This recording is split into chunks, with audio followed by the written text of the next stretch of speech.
Mas pinabilis na response sa emergency cases ang ipinatutupad ng isang private hospital.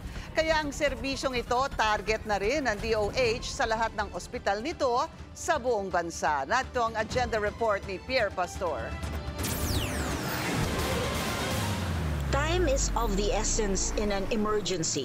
Kaya naman ang dating 8 to 12 hours na paghihintay sa emergency room, pinaiksi ng 4 na oras sa isang malaking ospital sa Ortigas.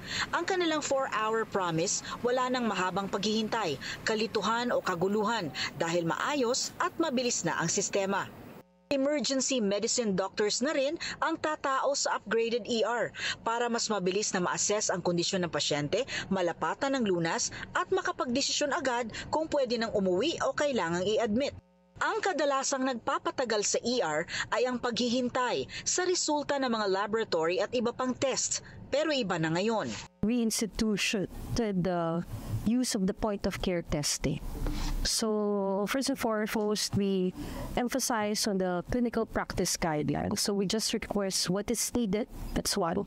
And second is we resorted to the use of the point-of-care testing that in a few minutes, all the chemistry and high sensitive like COP-I are already available.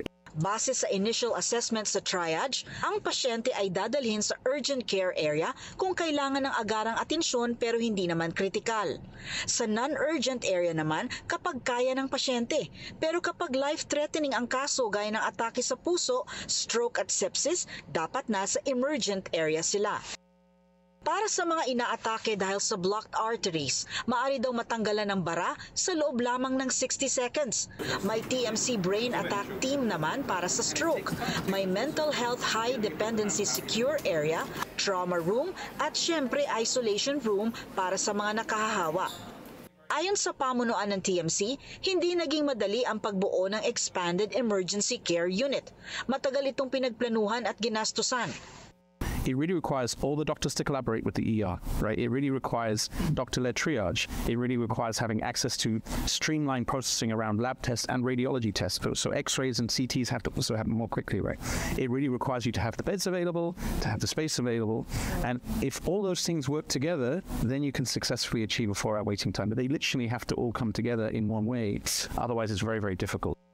Malapit kay Health Secretary Ted Herbosa ang Emergency Care Unit bilang isa ring emergency doctor. Gusto niyang gayahin ang sistemang ito sa lahat ng mga ospital ng DOH. They declared publicly that they will be, if you have an emergency, your processing time from the entry to the door to the rooms is 4 hours, and they have an average now of 3 hours 49 minutes. I'm thinking I should impose the same kasi Pilipino pa rin yan eh. We should give them the best health emergency care possible. So I can impose that in the 87 DOH hospitals. Ang Expanded Emergency Care Unit ay makikita na sa lahat ng branches ng ospital na ito sa buong bansa. Handa rin daw sila makipagtulungan sa pamahalaan sa pagsasaayos ng mga emergency rooms. Para sa mga pasyente pa rin ang mga inisyatibong gaya ng emergency care expansion para tumaas ang survival rate at mapagaan kahit papaano ang proseso ng mga tumatakbo sa ER dahil kailangan ng agarang medical attention. Para sa agenda, Pierre Pastor, Billionaire News Channel.